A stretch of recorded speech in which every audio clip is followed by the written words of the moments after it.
रासायनिक अभिक्रिया क्या है, कैसे होती है, उसको समझते हैं।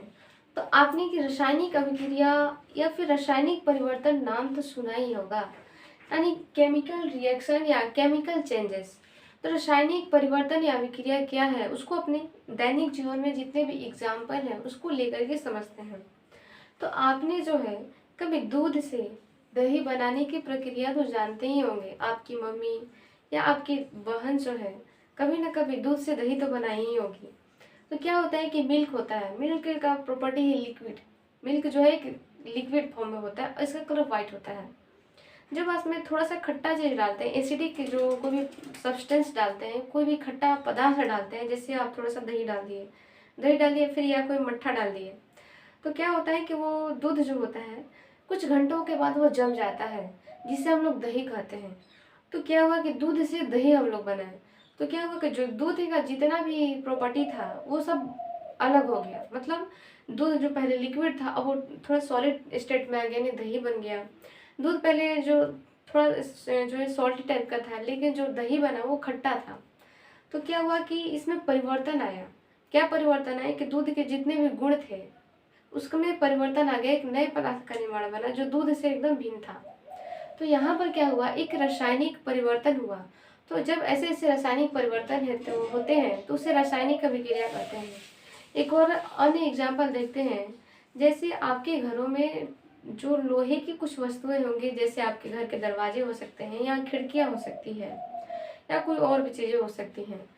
तो आप जब वो नया रहता है, जब वो लोहा जो है नया रहता है तो उस पर कोई जंग नहीं लगता है। लेकिन जैसे जैसे समय बीतता जाता है उस पर जो है एक छोटी सी जो पतली सी एक परत चढ़ जाती है जो भूरे रंग की होती है। तो भूरे रंग की परत कहाँ से आई, तो वो रासायनिक अभिक्रिया के फलस्वरूप जो है लोहे पर जम जाती है। तो ये क्या है, रासायनिक अभिक्रिया है। तो उससे क्या हुआ कि एक नए पदार्थ का निर्माण बना। तो हम कह सकते हैं कि जहाँ एक नए पदार्थ का निर्माण होता है वहाँ एक रासायनिक अभिक्रिया होती है। तो रासायनिक अभिक्रिया का मतलब है कि रासायनिक परिवर्तन, जहाँ पर कुछ नए पदार्थ का निर्माण हुआ तो वहाँ पर रासायनिक परिवर्तन हुआ। जैसे आप दूध से पनीर बना रहे हो या दूध से दही बना रहे हो तो वहाँ पर एक नए पदार्थ का निर्माण हुआ। तो इस प्रकार जो एक रासायनिक अभिक्रिया होती है। तो रासायनिक अभिक्रिया का जो परिभाषा है हम लोग लिख सकते हैं कि जब दो या दो से अधिक पदार्थ मिल करके एक नए पदार्थ का निर्माण करते हैं, जिससे जो उसके जो गुण होती है, जो नए पदार्थ का जो गुण है वो पहले वाले पदार्थ से बिल्कुल भिन्न होती है, तो वहाँ पर एक रासायनिक अभिक्रिया होती है। तो चलिए इसका जो परिभाषा है उसको लिखते हैं। क्या लिखा है कि जब दो या दो से अधिक पदार्थ मिलकर के एक नए पदार्थ का निर्माण करते हैं तो उसे रासायनिक अभिक्रिया कहते हैं।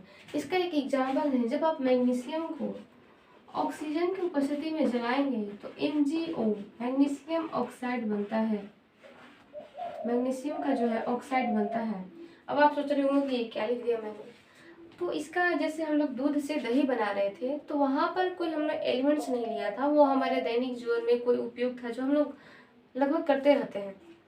तो इसको कैसे बनाया हम लोगों ने, यहाँ पर रासायनिक परिवर्तन कैसे हुआ, इसको कैसे समझेंगे। तो क्या हुआ कि हम लोगों ने एक मैग्नीशियम की, जिस तरह से लोहा का एक मेटल होता है उसी तरह से मैग्नीशियम भी एक मेटल है। और हम जब मैग्नीशियम को ले करके और उसे जो है चिमटा से इस तरह से पकड़ लेंगे, जैसे ये मैग्नीशियम है इसको हमने चिमटा से इस तरह से पकड़ लिया और हमने इधर आग जलाया, तो जब जलाएंगे ना तो ये जो है जल कर नीचे गिरता जाएगा, जैसे हम कागज को जलाते हैं। समझ लीजिए कि कागज जो है मैग्नीशियम है और हम लोग उसे आग जो है फ्लेम से जला रहे हैं, तो जल करके कुछ तो नीचे गिरेगा ही उसका अवशेष। तो जो अवशेष है ना व्हाइट कलर का वो मैग्नीशियम ऑक्साइड है। तो यहाँ पर क्या हो रहा है कि जो मैग्नीशियम पहले कागज के जैसा था और वो बन करके जो है थोड़ा इस तरह से बहुत ही छोटा छोटा माही जो है धूल धूल टाइप का बन गया है। तो वहाँ पर क्या है, एक रासायनिक परिवर्तन हुआ क्योंकि उसकी अवस्था में परिवर्तन हो गया। पहले मैग्नीशियम था, मैग्नीशियम ऑक्साइड बन गया, तो नए पदार्थ का निर्माण हुआ। तो यहाँ पर एक रासायनिक अभिक्रिया हुई है। इसे मैग्नीशियम कहते हैं या इसे ऑक्सीजन कहते हैं, इसे MgO यानी मैग्नीशियम ऑक्साइड कहते हैं। तो इस प्रकार जो है रासायनिक अभिक्रिया होती है। जब रासायनिक अभिक्रिया होती है तो किसी भी पदार्थ के रंग में परिवर्तन हो जाता है, अवस्था में परिवर्तन हो जाता है। जैसे यहाँ पर अवस्था में परिवर्तन हो गया, मैग्नीशियम था और मैग्नीशियम ऑक्साइड बन गया, और वहाँ पर जो है उसके रंग में, अवस्था में और उसके स्वाद में भी परिवर्तन आ सकता है। तो ये सारे जो है फैक्ट्स हैं जिससे हमें पता चल सकता है कि किस किस पदार्थ में रासायनिक अभिक्रिया हो रही है या नहीं हो रही है। तो रासायनिक अभिक्रिया इतना कंप्लीट हुआ। अब इसमें हम समझेंगे कि किसको उत्पाद कहते हैं, किसको अभिकारक कहते हैं। तो जो रासायनिक अभिक्रिया में भाग लेते हैं ना, उसे अभिकारक कहते हैं। जैसे हम लोगों ने एक दूध लिया, मिल्क लिया, और उसमें कोई खट्टा पदार्थ डाला ताकि वो दूध फट जाए। तो हम लोगों ने फर्स्ट मिल्क लिया और उसे क्या किया, कुछ टेम्परेचर दिया हम लोगों ने, और थोड़ा सा खट्टा पदार्थ लिया। तो 3 चीज़ लिया हमने, और उसको जब हम लोग जब दूध को गर्म करेंगे, गर्म करने के बाद उसमें थोड़ा सा खट्टा पदार्थ डालेंगे तो दूध क्या होता है, फट जाता है। तो उसके फलस्वरूप हमें प्रोडक्ट क्या मिला कि एक फट गया। तो ये जो हमारा उत्पाद हुआ। तो हम लोगों ने जो अभिकारक के रूप में जो 3 पदार्थ लिए, पहला है कि हम लोगों ने दूध लिया, उसको गर्म किया, टेम्परेचर दिया, और तीसरा है उसमें एसिडिक नेचर का कुछ पदार्थ डाला। तो उससे क्या हुआ कि दूध फट गया। तो ये जो दूध जो फटा हुआ है वो हमारा उत्पाद है, जिसे प्रोडक्ट कहते हैं। तो ये जो है हम इन दोनों को हम लोगों ने लिया, मैग्नीशियम लिया और ऑक्सीजन की उपस्थिति में इसे जलाया। तो हम लोगों ने एक जगह इसको इसी पर वर्क किया। तो ये हमारा क्या है, अभिकारक है। और जब हम लोगों ने काम किया, मैग्नीशियम को हम लोगों ने जलाया, तो हमें मैग्नीशियम ऑक्साइड मिला।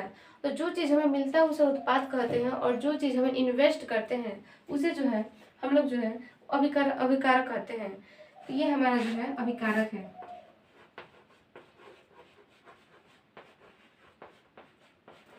ये हमारा अभिकारक है और ये हमारा जो है उत्पाद है।